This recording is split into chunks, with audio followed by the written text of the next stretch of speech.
Just about over a year ago, I made a video about why you shouldn't use a keyboard cover with your MacBook, which is a lesson I learned the hard way because my screen got completely damaged and I had to replace the entire screen.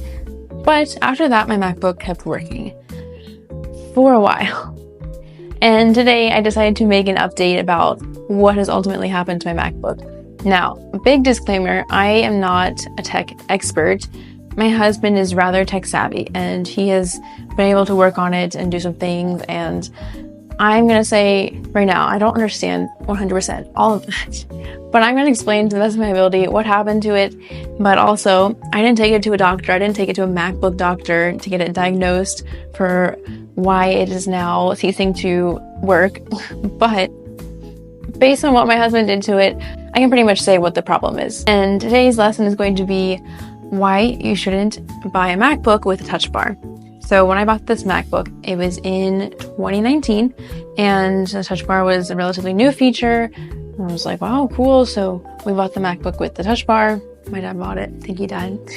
And it worked fine. Everything was nice. Every once in a while, there would be some problems with it, and it wouldn't turn on. It wouldn't be activated. And there were some things that you absolutely needed the touch bar for, like volume and brightness. But for the most part, it would work all the time, and there wouldn't be many issues with it. But there's a big reason that I would advise, and that I personally, this coming time that I'm going to buy a MacBook, I won't be buying one with a touch bar. So how my MacBooks always die, this is my second one, is randomly, one day, I haven't done anything recently that could cause it harm, and then it just decides it would like to cease to exist. That happened to my first one. I had that one for roughly the same amount of time, like 4 to 5 years, so Apple, I am watching you with your planned obsolescence. But it was about that time, thank God, I was home from college for winter break, and one day I made that weird like beeping sound that you hope your MacBook never makes. And from there, and there were problems, and eventually it just never turned back on ever again. And I think if we hadn't taken it to these tech people, we wouldn't have gotten off all my data, my information, my documents, my papers, things like that. So it was only because of them that we could get stuff off of it, but they weren't able to revive it. That's how it died. It never turned back on ever again. This one is a little bit different. So for this one, obviously I got it in 2019, and this happened in 2023. In August, it just decided that it wouldn't work one day. So I go to do my lessons in the morning, my job, and I turn it on as normal. Nothing different. I hadn't spilled anything on it. I hadn't dropped it. I mean, obviously I mentioned in my last video, I dropped it like once or twice in a classroom. And that was like years ago. Also, I think I spilled like a couple drops of water on it also years ago in college. So that was like 2019. And after 2023, I had no problems. Just woke up and it was giving me this error screen. I had to go to this website on Apple. I was like, okay, this is weird. Obviously, I couldn't do that on the actual MacBook. I had to go to that on my phone and then try to figure out what was wrong with it. There's only one way to turn it on. You had to go into safety mode, but it took forever to turn on because you had to connect to Wi-Fi. It had these lists of things, like lists of what it could connect to, and its own hard drive wasn't there. So its own hard drive was not functioning anymore. And obviously that's a big problem. You don't have much of a computer if you don't have the hard drive. My husband, finagling things, managed to get it to turn on into safety mode using an external disk. So it had to have that plugged in. Obviously it doesn't have USB port, so it has to be plugged into the converter and then that external drive. And using that, it could turn on into safety mode. So I was like, okay, it looks normal, but there were a lot of things that you could not do on safety mode. And we realized pretty much right away that the touch bar wasn't working. One thing you can't do in safety mode is hear anything. So that automatically takes me out of being able to work with this. You also can't access the video camera. So once again, not able to work with it. Couldn't edit videos on it.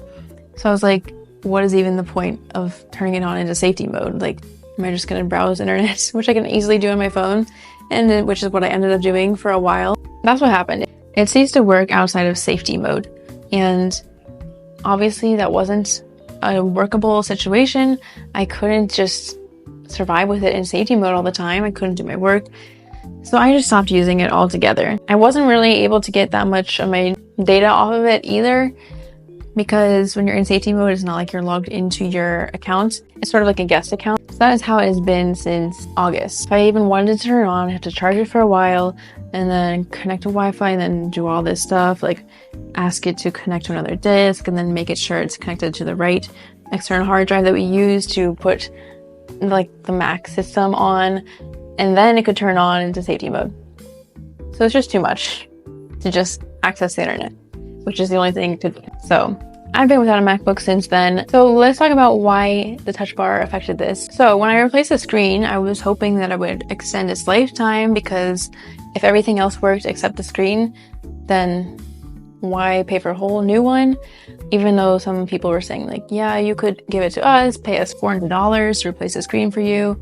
But at that point, you have to wonder if it's worth it. And, you know, we found a way around that. We paid $200 to buy the screen and replace it ourselves. But this is something that I never would have done on my own.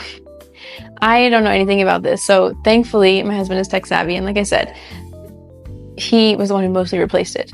Also, one thing I've learned living here is just being more resourceful, because definitely as Americans, or like people who have access to a lot of things, we tend to just throw things out the first time them not working instead of thinking about, oh, could I replace this? Could I fix it to make it work?